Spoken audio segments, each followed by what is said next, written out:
A magnitude 4.1 earthquake occurred.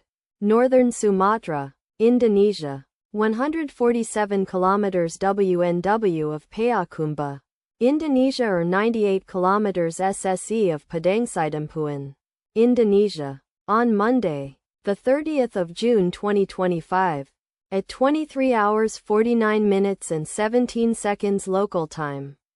The quake had a depth of 10 kilometers and was not felt, or at least not reported so. Data source from EMSC. Did you feel it? Let us pray. May the earthquake that occurred not affect our brothers and sisters there.